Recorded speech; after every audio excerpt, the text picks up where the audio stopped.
Ça va faire à peu près 2 ans que j'ai enfilé pour la première fois une marinière rose et blanche beaucoup trop grande, mis un vinyle dans mon tourne-disque et commencé à parler de mon premier gros sujet, c'est quoi un album préféré ? Dans cette vidéo, j'énumérais les éléments qui pour moi faisaient qu'un album devenait notre préféré. Premièrement, le contexte de découverte de l'album. Ensuite, la proposition artistique qui a été donnée. Et pour finir, les portes que le projet a pu nous ouvrir dans le monde de l'art. Toute cette réflexion et cette vidéo sont apparues après une série de TikTok où je recensais mes albums préférés classés par ordre de couleur. Mais depuis que j'ai posté ces vidéos, je gamberge régulièrement et je me demande, est-ce que c'est vraiment ça mes albums préférés ? Alors ensemble, on va revoir ce classement. Et surtout, se replonger dans la réflexion. Plus particulièrement sur quelque chose que j'avais mentionné dans la première partie. Je disais qu'il était important de savoir pourquoi certains albums n'y figuraient pas. Au final, cette question, je n'y ai porté aucun intérêt. Je l'ai mise sous le tapis. C'est dommage, parce qu'il semblerait que ça soit la clé de notre réflexion. Bonjour à tous, c'est Blaze, et bienvenue dans C'est quoi un album préféré, partie 2.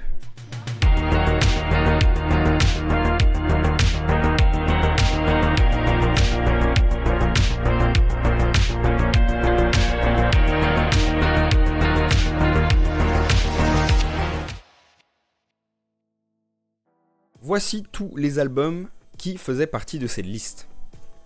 Et voici tous ceux qui restent. Oui, effectivement, ça fait beaucoup. Surtout ça fait moins. Il fait froid maintenant. On se les gèle. Bah ouais. Mais en même temps, il y a quelque chose qui est trop puissant, que même l'art ne peut pas combattre. C'est tout con à dire, mais c'est le temps. Le temps est trop fort, donc les goûts changent. C'est la réflexion que je me suis faite au début, quand j'ai commencé à analyser la liste, quand je regardais Nectar. Nectar est un superbe album, je suis d'accord, je peux le dire, c'est un très bon album, il est magnifique. Par contre, à l'instar de Intong, ça m'a moins marqué que Ballad One. Et ouais, donc j'avais mis les 3, mais au final, il n'y en a plus qu'un.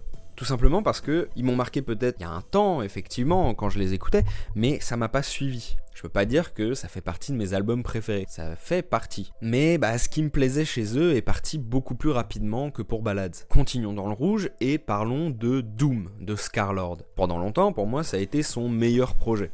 En tout cas, son meilleur projet trap metal. Après, il a fait d'autres tentatives qui m'ont moins parlé, m'ont plus parlé, qui sont arrivées, qui sont parties, un peu comme des vagues, tu vois. Et j'ai longtemps mis ce projet comme le meilleur de sa discographie. Au final, j'ai de plus en plus de mal à me reconnaître dans ce qu'il propose. Effectivement, c'est une proposition qui est unique. C'est quelqu'un qui sait beaucoup maîtriser son scream, qui a vraiment pu mélanger le rock et le rap. Mais au final, Doom, c'est assez plat. Donc je dis pas non plus que c'est un mauvais projet, mais c'est surtout un projet qui est sorti à un moment où ça m'intéressait plus que maintenant. Les goûts changent. Et maintenant, je peux jarter Mobius en toute impunité. Parce qu'on soutient pas les gens comme ça. En plus, son projet est oubliable. Allez, continuons dans la lancée des couleurs. On va faire orange, jaune, vert. Voilà. Par ordre colorologique. Alors, le orange. Je déteste le orange. Non, évidemment, c'est beaucoup plus réfléchi que ça. Le meilleur exemple, c'est quand même Alone at Prom. Alone at Prom, il est tout orange. Je garde le tout orange. Voilà. Il est génial cet album. J'en ai fait un magnifique trick-it, c'est un format sur TikTok que j'avais et que j'essaye de ramener sur YouTube. Et il y a d'ailleurs les 2 épisodes pilotes qui sont sortis, un regroupement des 7 premiers, 7, 8, un truc dans le genre. Et dedans il y a Alone at Prom, le premier et la version deluxe. N'hésitez pas à voir parce que je trouve que c'est mes meilleures critiques. Donc voilà, lui je le garde, je le trouve vraiment excellent, je pense qu'il peut être intemporel étant donné que c'est un album qui joue très bien avec les codes des années 80 en les modernisant et il représente quand même une petite période qui est très charnière et qui ensuite a lancé dans ce que j'essaye d'être maintenant. Mais les autres, on va commencer par parler des 2 de Lil Peep.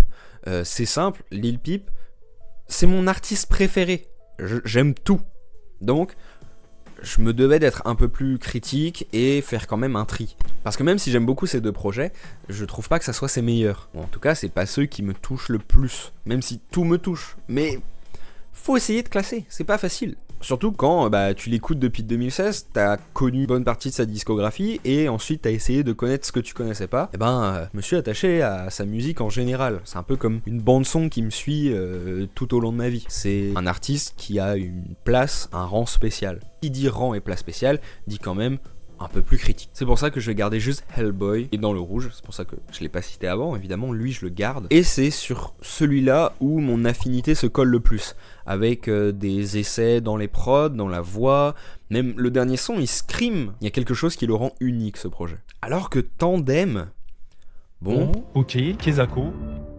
bah Moji et S-Boy, je sais pas ce qu'ils ont fait. Tandem est génial, il est vraiment super. Bon, je trouve que c'est un peu temporel. Et en fait, avec du recul, je crois que c'est surtout l'esthétique qui avait été amenée en France qui me plaisait plutôt que la musique en elle-même. Surtout qu'après, moi, j'ai été assez déçu. Ils ont fait un projet juste pour surfer un peu sur la vague de la new wave avec des prods new jazz, avec un truc qui est beaucoup plus rappé, en oubliant totalement ce qu'ils avaient fait avant.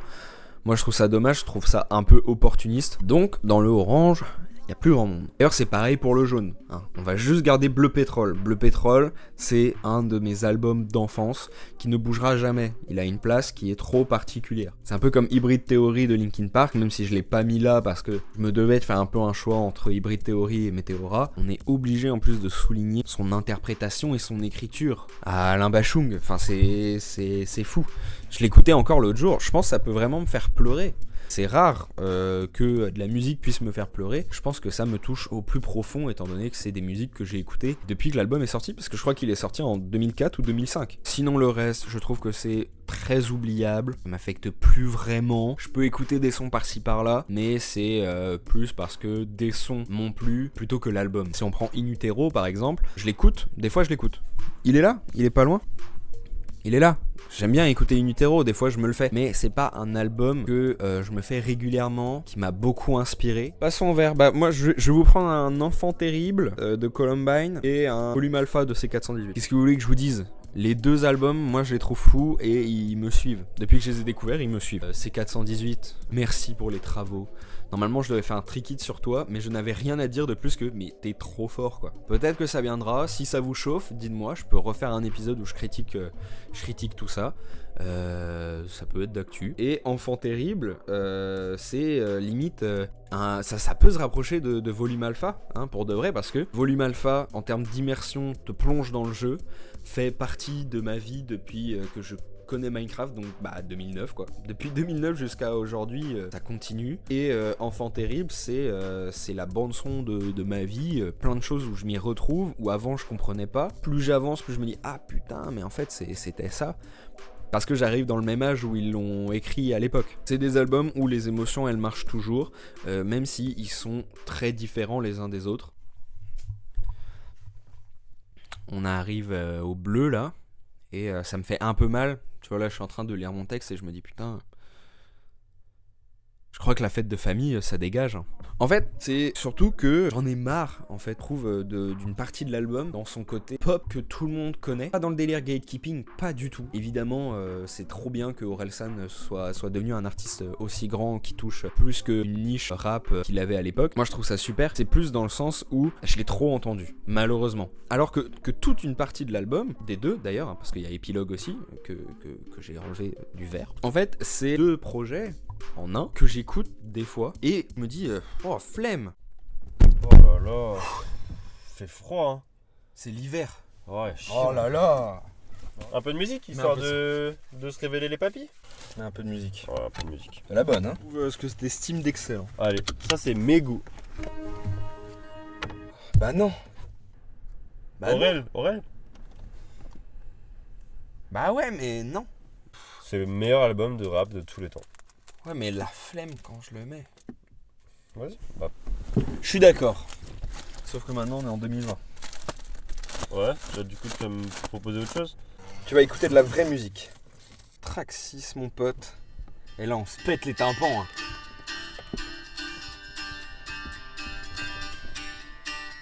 Elle met le rímel sur ses yeux et un fond d'un pas trop cher. Du gloss et de l'anti-ciel. Alors, heureuse! Sa lumière. Et elle ferme la porte de sa chambre pour ne pas que son père l'engueule. Elle enfile son crop top Jenny. Peut-être que je reviendrai dessus. En vrai je pense que c'est un album où je reviendrai dessus. Je reviendrai sur la décision. Elle laisse entrevoir ses jambes. On en parlera plus tard. On a parlé d'épilogue. Hop, ça fait transition du vert au bleu avec La fête est finie. C'est génial, je suis trop fort. Et quoi après ? Allez, pour celui-ci, on va donner un argument court et efficace à chaque fois. Le bleu, c'est une mitraillette. Le bleu, c'est mitraillette. Melodic Blue, merde. Bon, alors ce que je peux dire, c'est que c'est un très bon album. En termes de rap, c'est excellent. En termes de claque, c'est surtout ça. C'est une claque que je me suis prise quand je l'ai écouté pour la première fois. Je me dis, oh putain, il y a tout ça. Par contre, je me suis peut-être un peu trop précipité sur le projet et que je l'ai mis trop tôt dans mes albums préférés. Ensuite, Cyborg, bon bah boycott. En plus, c'est comme feu, hein. Ça vieillit de plus en plus mal. Free X, bah c'est une compile. Intong, bon, bah on en a parlé tout à l'heure. L'horizon des événements, bon, bah toi, je vais te garder parce que je trouve ça bizarre que tu décrives aussi bien une période de ma vie. Je vais porter plainte. Ou alors, je vais me demander si ma vie n'est pas retransmise à la téloche.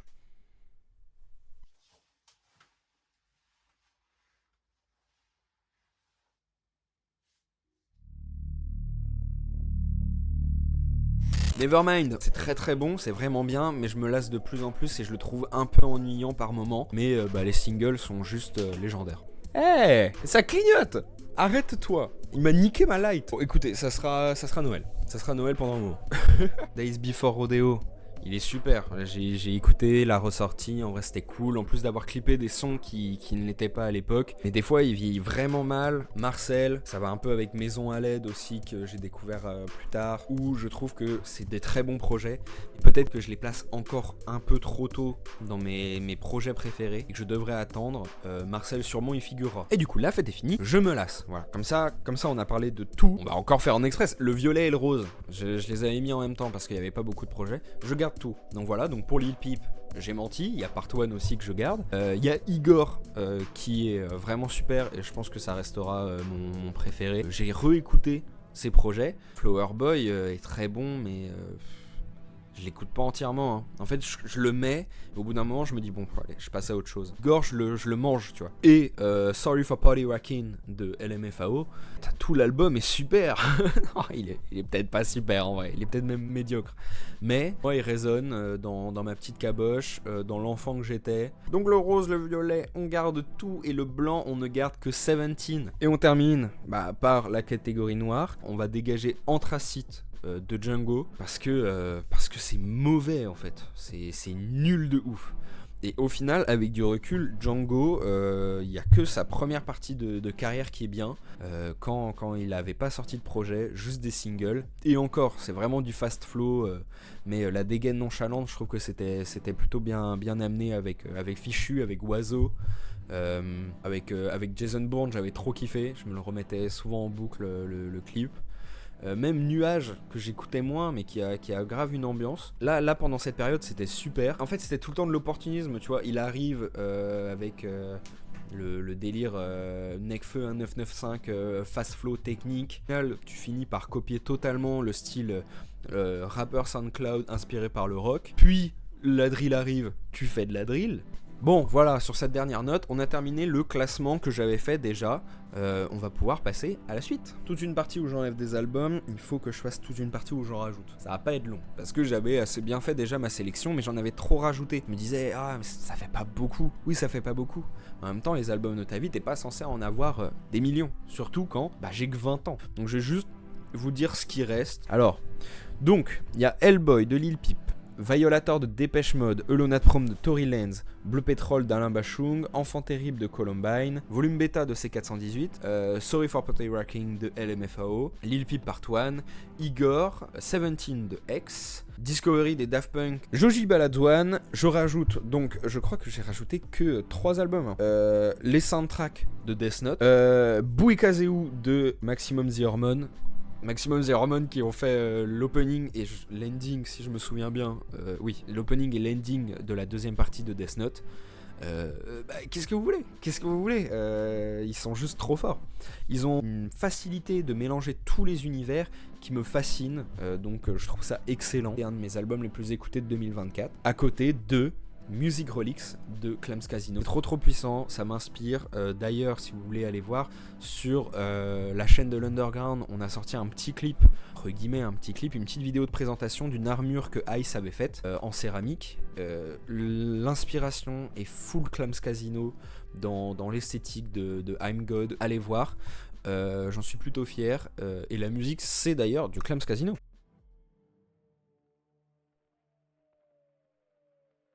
Bon voilà, on a fait la rétrospective là, ça a pas beaucoup changé et en même temps ça a drastiquement changé. En fait, si on retrace un peu le parcours que j'ai fait, je l'ai fait en express là, mais ça m'a pris 2 ans. Des albums, dès que j'ai sorti la vidéo, je me suis dit en fait non, ils auraient pas dû être là. Et d'autres, je me suis dit oh, ils auraient dû être là. Et au final, ils sont partis, même certains sont partis dans ma réflexion dans ces 2 ans. Et d'autres sont restés. J'ai plein d'albums que j'écoute. J'ai plein de CD, je les écoute tout le temps en voiture. La musique, c'est trop important pour moi. Et je me suis rendu compte qu'au final, donner ses albums préférés, ça a très peu d'importance. Je suis toujours persuadé que ça a un intérêt quand tu te présentes à quelqu'un pour voir s'il y a des atomes crochus. Je suis toujours là-dedans en me disant c'est important de savoir ce que t'aimes pour savoir ce que tu pourrais aimer, ce que ça va t'ouvrir comme porte, et surtout de partager. J'ai fait cette série de vidéos pour vous partager des albums que j'aimais. Mais je me suis aussi rendu compte que c'est pas important en vrai. Des albums et des films préférés, c'est pas important. On peut avoir des films qui nous ont touchés, mais qui sont pas forcément nos préférés. J'ai vu il y a pas longtemps Eternal Sunshine of the Spotless Mind. Il m'a touché de ouf. Pour moi, c'est un très bon film. Mais pour l'instant, ça fait pas du tout partie de mes films préférés. Alors que d'autres, Donnie Darko, je l'ai vu direct, film préféré. C'est pas pareil en fonction de chaque projet que tu regardes, chaque album, chaque film. À chaque fois, il y a quelque chose qui va être différent parce que chaque œuvre a quelque chose d'unique. Et c'est aussi là où peut-être un album préféré a une importance, c'est dans son unicité. Tu l'aimes parce que c'est lui. Et certains, tu les aimes plus justement parce que c'est eux. Et ça, c'est à cause du temps. Le temps, il va te dire, bah ouais, mais tes goûts, ils changent. Ça va être des vagues. En fait, durant toute ma vie, là, j'ai que 20 ans, donc je me dis que ça va être ça. Ça va être que des vagues. Des fois, je vais aimer des choses que j'ai connues avant. Des fois, je vais détester des choses que j'ai connues avant. Et ça marche aussi pour les films. Tu vas découvrir de nouveaux films qui vont te faire dire « Ah putain, mais en fait, c'est nul !» Tu vas regarder Shutter Island, tu vas dire « Putain, mais il est trop bien ce film, le plot twist !» Et après, tu vas regarder un film avec un vrai bon plot twist et tu vas dire « Putain, mais Shutter Island, c'est pas si dingue en fait !» Je pourrais même préciser que les albums qui figurent sont même pas mes albums préférés, mais les albums de ma vie. Pour l'instant, c'est une sélection qui me ressemble. Il y a sûrement des albums que j'ai oubliés, je crois que c'est ce que j'avais dit déjà dans la première partie. Sûrement des albums qui reviendront, mais c'est pas grave parce que j'ai que 20 ans. Peut-être qu'un jour je ferai une partie 3 et je me dirai hey, les copains, en fait j'avais des goûts de merde avant. Moi j'ai gardé Sorry for Party Rockin' alors que je sais qu'il est très kitsch. Mais c'est important d'aimer des choses qui sont kitsch, qui sont pas bonnes forcément. Ça me tenait à cœur de faire une deuxième partie. J'y avais pensé dès que, comme je l'ai dit en intro, j'y ai pensé dès que j'ai sorti les vidéos sur TikTok. Il y a 2 ans, je me disais déjà, j'aurais peut-être pu rajouter lui. J'aurais peut-être dû enlever lui. Et c'est pas si grave. En fait, c'est surtout un point donné dans l'histoire de ta vie où tu te dis ok, là j'aimais ça. Peut-être qu'un jour j'aimerais plus la musique. Alors j'en profite pour l'instant que j'en aime. En tout cas, je vous remercie d'avoir regardé cette deuxième partie. Je pense qu'on arrive à la fin de mon vinyle. Merci d'avoir regardé. N'hésitez pas à donner votre liste d'albums préférés en commentaire, votre liste d'albums que vous détestez en commentaire, on sait jamais, hein, peut-être que c'est tout aussi intéressant. C'est aussi une question de pourquoi certains n'y figurent pas. Ça répond totalement à ça, parce que le temps en général, mais peut-être que vous avez d'autres raisonnements qui peuvent compléter celui-ci. Ce serait intéressant de le partager en commentaire. Peut-être qu'un album que vous allez me proposer deviendra mon album préféré, j'en ferai un tri-kit, et vous allez vous abonner, mettre un like, partager, je sais pas, tomber amoureux de moi. Bisous.